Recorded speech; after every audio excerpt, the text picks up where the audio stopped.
Morning, sir. Morning, sir. New Year 2022. Thank you, sir.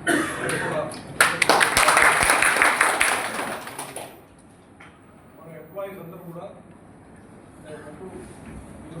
కార్మికులుగా పిలువబడే వాళ్ళు అధికారులు కానీ ప్రస్తుతం ఏదైతే అందరూ కూడా గవర్నమెంట్ ఎంప్లాయీసే కాబట్టి 2020 తర్వాత కానీ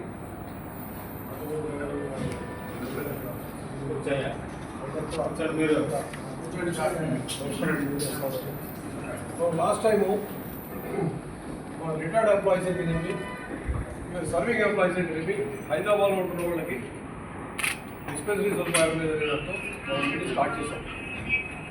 అక్కడ హైదరాబాద్లో ఉండిప్పుడు ఎందుకంటే వీళ్ళు ఆర్ఈఎంఎస్లో తప్పించి మిగతా వాళ్ళకి వేసినటువంటి అవకాశం ఉంటుందని చేస్తూ మనం డిస్పెన్సరీ పెట్టుకున్నాం. అక్కడ పర్మనెంట్గా రన్ చేస్తూ ఉన్నాం. మిగతా జిల్లాల్లో ఆంధ్రప్రదేశ్లో చేస్తూ ఉన్నాం. అది కూడా రన్ చేసుకుంటాము.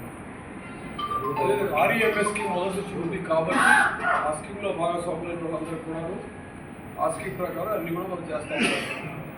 ఇది తర్వాత ఆర్ఈఎంఎస్ స్కీమ్ రద్దయిపోయినాక ఉన్న వాళ్ళకి ఈ విధంగా చేయాల్సిన విషయంగా ఈహెచ్ఎస్ అమల్లోకి వచ్చాక ఈహెచ్ఎస్ రిటైర్డ్ ఎంప్లాయీస్ అయితే జనవరి 1, 2020 ఒకసారి ఫీల్డ్ ఎంప్లాయీస్ ఆ తర్వాత retire EHS scheme EHS scheme అనేది మిగతా అన్ని గవర్నమెంట్ కాబట్టి మనకి లేదు.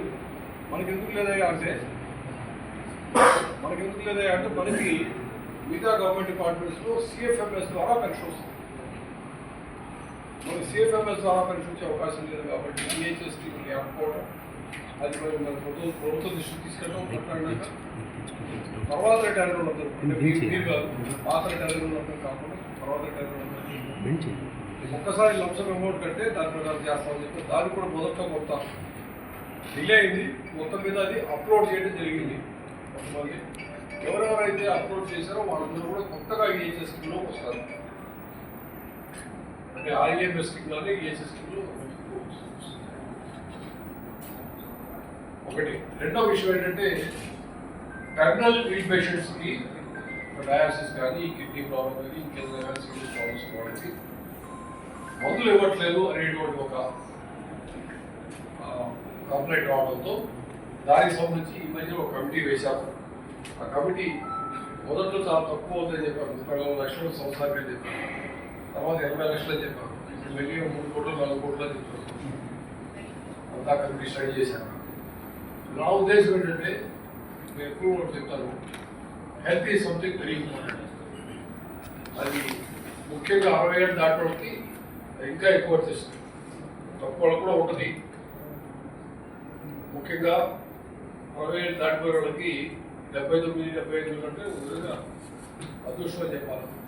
ఆయన నిలబడలేదు అడిగాను, ఇప్పుడు నిలబడలేకపోతున్నాను. 75 ఏళ్ళు వచ్చాడు. సో ఈ విషయంలో హెల్త్కి అత్యంత ప్రాధాన్యత ఇవ్వాలనే ఉద్దేశంతో మనం అనేకటువంటి ముఖ్యంగా సరిగ్గా ఎంప్లాయీస్ అయితే డిస్పెన్సరీలో కూడా రిటైర్డ్ ఎంప్లాయీస్ పోయి మందులు తీసుకునే అవకాశం కల్పించే విధంగా డిస్పెన్సరీస్ కూడా మనం అధునాతంగా తయారు చేసాం, అప్లై చేసాం గవర్నమెంట్ డిస్పెన్సరీస్ అని.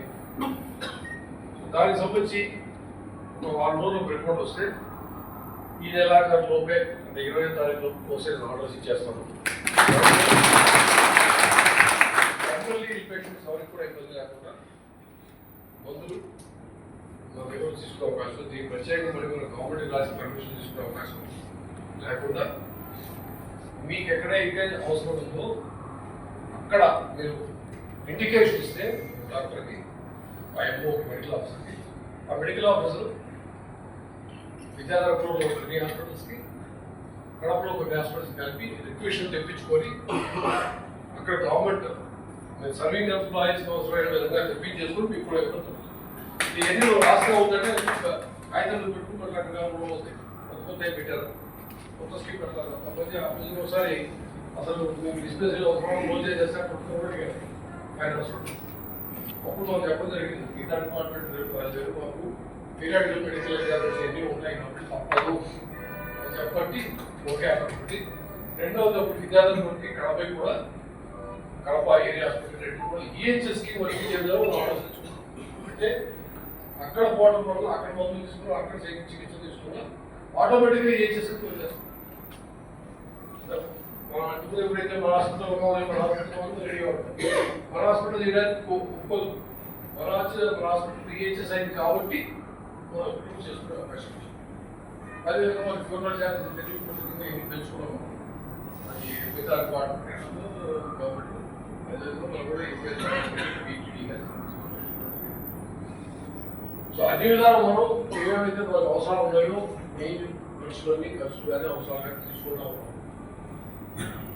నా లెక్క ప్రకారం సూపర్ లగ్జరీ బస్ అనే దాని గురించి స్టడీ చేయమని కమిటీ వేశాను.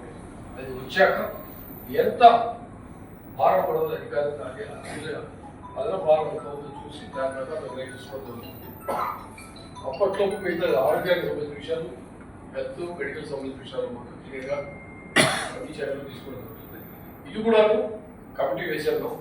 ఆ కమిటీ ఇచ్చిన రిపోర్ట్ ప్రకారం సుమారుగా ఎంత భారం ఉంది, మనకు ఉన్నటువంటి భారాలు కాక అదనంగా ఏమవుతుంది వరకు దాని ప్రకారం దాన్ని కూడా ఇంప్లిమెంట్ చేయడానికి ట్రై చేస్తాం.